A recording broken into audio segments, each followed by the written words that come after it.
Good evening, everyone. Thanks for joining us here on Inside Winston Cup Racing. I'm at Robert Yates Racing in Charlotte, North Carolina. See those two names on the side of this truck, Dale Jarrett and Ernie Irvin? That's been on the truck all year long. That'll separate next year because each of them will have their name on their own truck because two teams will run from this organization in 1996. The NASCAR Winston Cup drivers were in Martinsville, Virginia this afternoon for the running of the Goody's 500. Randy Pemberton is in our studios in Charlotte, North Carolina with a post-race report. Good evening, Randy. Good evening, Ned, and hello, everyone. Welcome to the post-race edition of IWCR for Sunday, September 24th. Heading into today's Goody's 500, Dale Earnhardt needed a win and maybe a miracle to help him catch Jeff Gordon in the chase for the Winston Cup title. Dale got his win while Gordon finished 7th. Highlights and post-race sound from almost all the top guns coming up. Also this evening, we'll continue our conversation with multi-car owner Rick Hendrick, who now just stands 5 races away from a possible first title. Then we'll tee it up at the 2nd annual Rick Mast Golf Classic for charity. That and more coming up. Today's show is brought to you by Texaco Haviland Formula 3 Motor Oil. Add more life to your car. Red Dog Beer.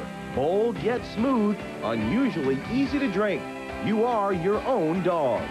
And by Goodyear, #1 in racing, #1 in tires.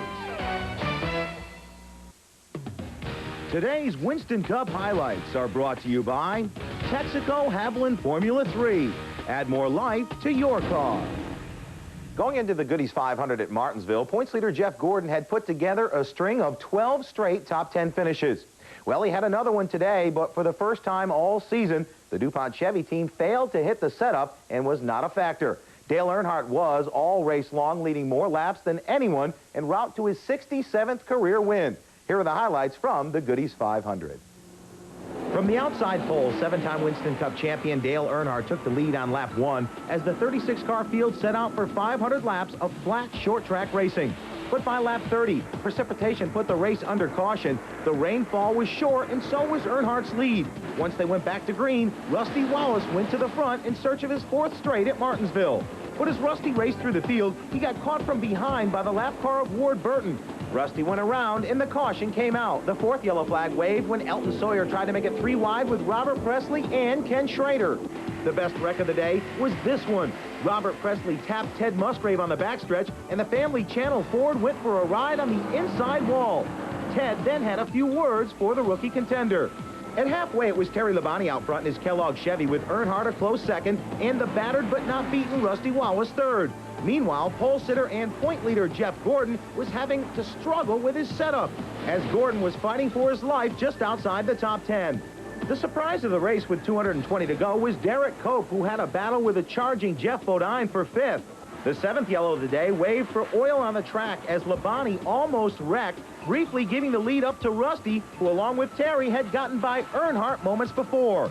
With 150 laps left, Terry was back up front with Rusty continuing to chase.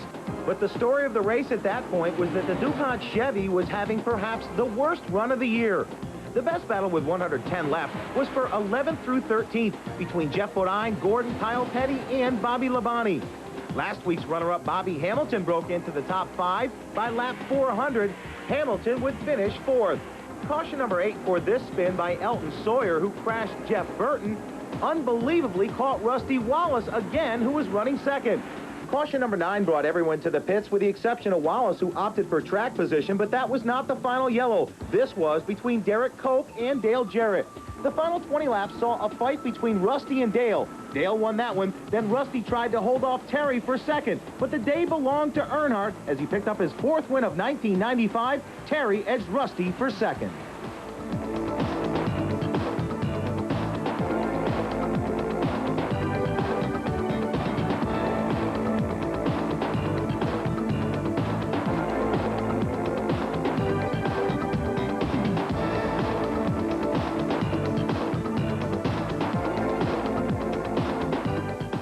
Point shuffling going on as the season winds down. Dale Earnhardt took off 34 points from Gordon's lead. Wallace, out of title contention, continues to catch up in his late season charge. He moved into 5th after today. And after the race, Bill Weber caught up with some of today's top finishers, but evidently was denied access to victory lane. Sorry, Earnhardt fans. I would have liked to have heard from the winner, too. We're happy with second. We wish we would have won, of course, but it was a good run for us. Yeah, you're thinking about points, Terry, at this point. Obviously, that helped you today. Well, no. I mean, you know, you get points on how you perform in the race, and we want to win another race or two before the year's over. And if you do that, run good every week, the points will come. Yeah, the whole Hendrick team, though, has been strong all season. Obviously, Kenny's had some problems, but overall, another strong finish for you guys. Well, it really was. We've got a great team, and, you know, we've come close to winning a few races, so I don't know. We'll try again next week. Well, how about North Wilkesboro, then? Obviously, that's been a good track for you recently. Well, it has. We've won there a couple of times, or I have, and so I don't know. We'll go there and see. It was all our calls, because we were so far back in the pack from the problems we had previous. We didn't. The only way to win a race was to stay out and just hope for it. And it was looking pretty good there for a little bit, but it's pretty hard to overcome those fresh ones, and that's what got me. Bobby, this is getting to be a habit, a good habit. Congratulations, another great finish. Yeah, I'm making a lot of people happy at the shop. They get bonuses for top 10s and top 5s, so it's good for them. It's just another good day for STP, and the guys, same old story. They prepare a good race car. We unload fast. We didn't have to we changed the right rear spring before the race, and that's all we touched. Bent the nose up real bad before on the first pit stop, and it made it push, and we had to adjust that out of it. But track position was a lot with that new pit stop rule, you know, and we took on 4 all day. Then right there at the end, we elected to take on 2. It got us up there, and I was going to let the 5 car go because I knew he was faster. And I said, well, I can follow him by Dale or somebody or Rusty. And then his little brother got up under me, and we hit up there, and I lost a lot of track position there. But we're pretty happy with 4. What's been the difference, Bobby? Just going back to the place the second time. There's so many little things like getting blocked in the pits and getting lined up right. I mean, we worked on every little area that would pick us up time. Pits, the motor department's picked up a few horsepower, and, you know, we run a little different type chassis than anybody here, and we took all the notes from the first part of the year, and believe it or not, he sat down and said, we stumbled across a couple things that we accidentally done to the car in races on adjustments that we realized the car liked. And then, so now we're starting a race like that, and it really lit them up. What's the king said to you the last few weeks, Bobby? Nothing, and that's good. So Dale Earnhardt picks up his 4th win of the season and closes the gap a little bit on Jeff Gordon, but Earnhardt still has a long way to go and not much time to do it. Now, we apologize for not having a post-race interview with the race winner, but Speedway officials denied all electronic media, except the televising network, access to the champion in victory lane following the race. Randy, back to you. Thanks for your efforts, Bill. Let's hope we're allowed in victory lane next week to speak with the winner of the Tyson Holly Farms 400 in North Wilkesboro. We need to take a break. Ned will join you from the Haviland Ford shop of Robert Yates in a moment. As we leave you, here's the rest of the rundown from today's 500 in Martinsville. Congratulations to Dale and to Joe Bessie for winning the BGN North race in his AC Delco Remy America Chevy.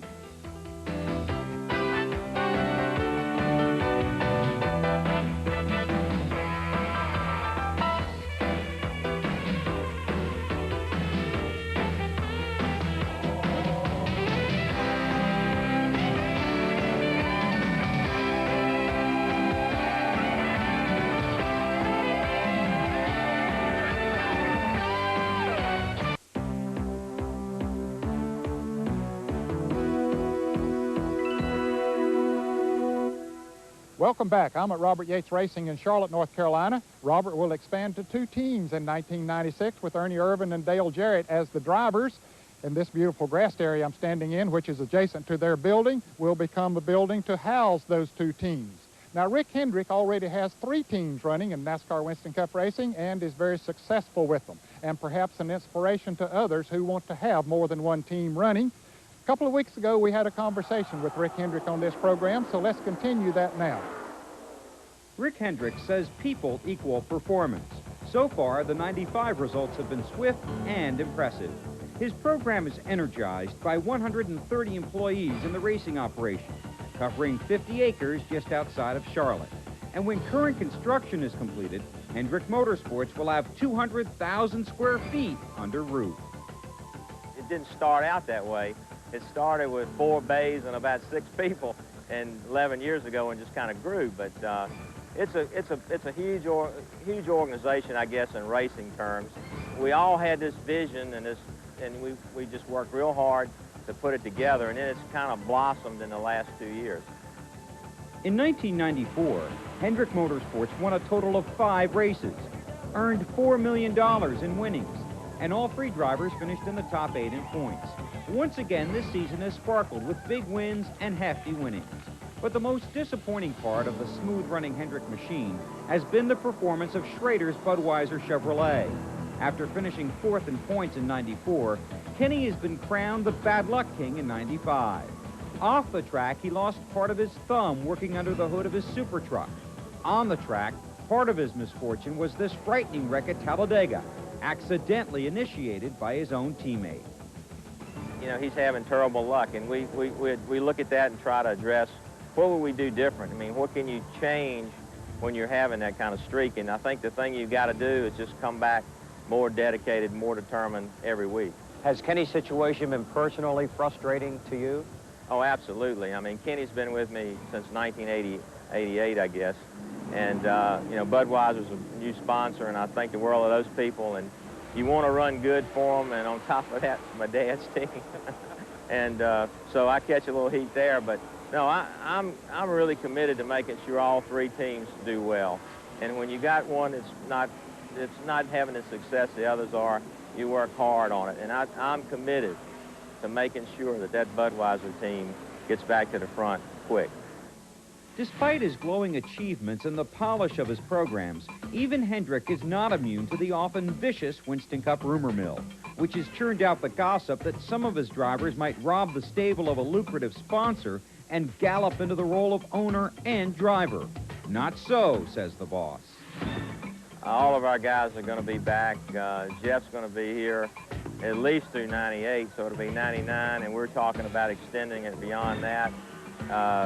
Terry is happy, and Schrader, you know, he's happy. He's not happy with the way things are going right now, but he's been around long enough to know that we've got the same group of guys and the same motors and the same cars that finished 4th last year in the points. So we just got to step it up. We've got to focus on that team, work harder, and we're going to get it turned around before the year's over with that group. Hendrick has been an active participant in the glamour and growth of the Winston Cup Series.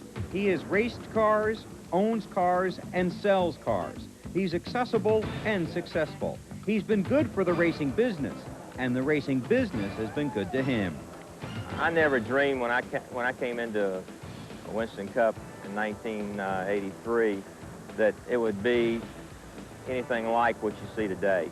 The sponsors, the fans, the tracks, just the media attention, and, you know, covers of some of the most sophisticated magazines in the world, from Fortune and, you know, Sports Illustrated. So I can't believe what I'm seeing. You know, it's mind-boggling, but I don't think we've hit the top yet either. I think we're just getting started. We've got fans from all over the country, and they see a level of competition that they don't see in any other sport. And it's almost this gladiator thing with the danger and the thrill. So when you put all that together, you've got a formula for a lot of success. And I think this sport is just going to grow and keep on growing. Rick Hendrick is now focused on the final step of his climb up racing's rugged mountain, the Series Championship. He has felt the glory slip from his grasp in the past. He desperately hopes to experience the joy of complete accomplishment in the future.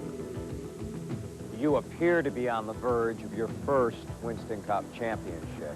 I wish you hadn't said that. I knew you were going to say that. I don't want to jinx you, Rick, but what will that mean to you when and if it does happen? Well, everybody out here wants to win a championship. And I've been so close a couple of times and, you know, lead it during the season and come up second and come up third.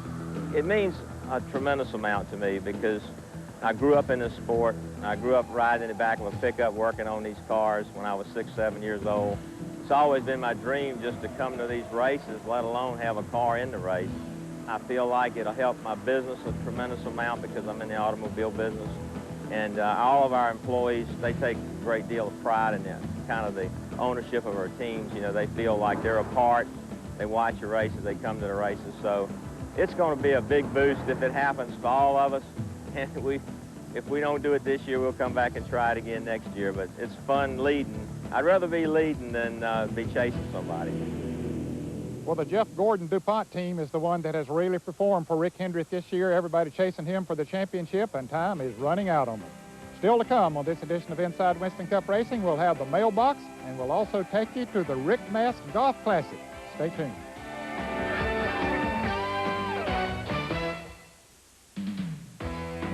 The IWCR mailbox is brought to you by Miller Genuine Draft. Our question is from Bill Kemp from Orange, Texas. About pit crews, does NASCAR have a rule determining what point they are allowed to get into position as their driver approaches? When exactly can the crew leave the pit wall? Hi, my name's Barry Muse, and I'm the jack man for the DuPont number 24 car. To answer that question, you can leave the wall. You can actually be in the air when your car comes within one pit stall of reaching your pit. You can also get on the wall at any point when he's coming down pit road. There is no rule or regulation that prohibits that. If you have any race questions, write to us at Inside Winston Cup Racing, Box 240417, Charlotte, North Carolina, 28224. If we use your question on the air, you'll receive this embroidered Miller Genuine Draft jacket. Now, we all know that Rick Mast is a good race driver, but can he play golf? We'll find out when we come back. As we leave you for this break, here's a look at what's coming up next week right here on IWCR. Next Sunday, the Winston Cup Series rolls into North Wilkesboro. Jeff Bodine is the defending champ, and we'll have the pre-race report at 10:30. Then we'll profile the Miller Genuine Draft team and driver Rusty Wallace, trying to finish strong on the track and make a late-season move in the points. Hi, I'm Rick Mast, driver of the Skoal Ford. I'd like to wish everybody at Inside Winston Cup a happy 10th anniversary.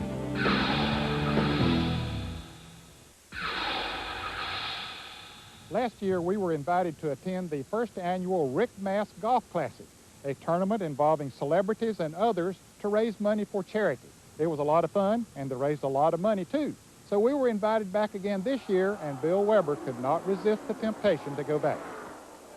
The second annual Rick Mast Golf Classic in Lexington, Virginia teed off with a pre-tournament evening of excitement, including an autograph session that put a smile on everyone's face, especially those able to get an audience with the king. Yeah, it's been a real neat deal. You know, he hit me up Saturday, I guess, at the racetrack at Richmond, and, you know, Bill Elliott was supposed to come. He got tied up, so come by and caught me, and, yeah, I told him I'd come try to help him out. He said worked real good last year, the first time they'd done it, and they were just hoping to get it building up. It started last year, hope it gets that much bigger this year, and so it can be bigger again next year. Winston Cup rookie Robert Presley and Busch Series driver Tim Fedewa were also on hand to meet the fans. And Rick did his share of signing autographs, too. The evening featured a country music concert and a silent auction comprised of a variety of racing items. You could even take home a piece of one of Rick's race cars. Man, look at all this stuff. Can you believe this? I tell you, I can't believe Rick's raced this much less tore this much stuff up this year. That's a lot of stuff. Well, at least it's going to a good cause, but if he keeps doing this, he's going to be needing that medical assistance. The next day, the tournament teed off under sunny skies, with Terry Labonte joining the field. Well, Terry, you've driven everything else this year with a lot of success, so today we're going to see how you drive a golf ball. What's the indication? It's not good. No. Somebody asked me what I shot, and I said, I don't know. I've never played a whole game. I usually get mad and sit in the cart for 2 or 3 holes. So I don't know, but it's for a good cause, and it's a lot of fun. So and Rick called me and asked me if I'd come up here, so here I am. The field included some members of the media who probably lied to get out of the office, including Charlotte Observer Motorsports editor Tom Higgins and the patriotic executive editor of Winston Cup Scene, Steve Wade. Jack Flowers from Speedway Scene made the trip, although we weren't sure exactly why. Yes, there were some humorous moments throughout the day, but there was a serious tone to the event as well. That's some heavy artillery you got there. What's going on? Yes, sir. Severe penalty for cheating today. No kicking the balls out in the fairway or anything like that. We won't tolerate that. Enforcing the 2 mulligan rule, obviously. Yes, sir. Yes, sir. You have your hands full with this bunch. I tell you, it's a shady-looking bunch here. But this bunch was here for a good cause, raising money for the Rockbridge Area Free Clinic, and we weren't afraid to embarrass ourselves along the way. I like a little chatter when I'm hitting guys.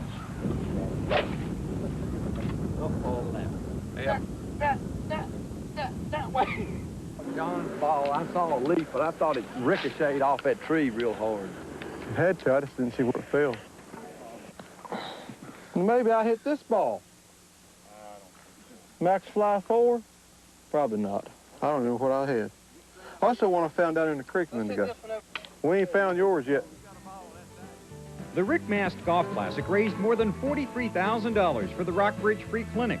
If you'd like to add a donation, send your check to Thanks, Rick, Rockbridge Area Free Clinic, P.O. Box 1573, Lexington, Virginia, 24450.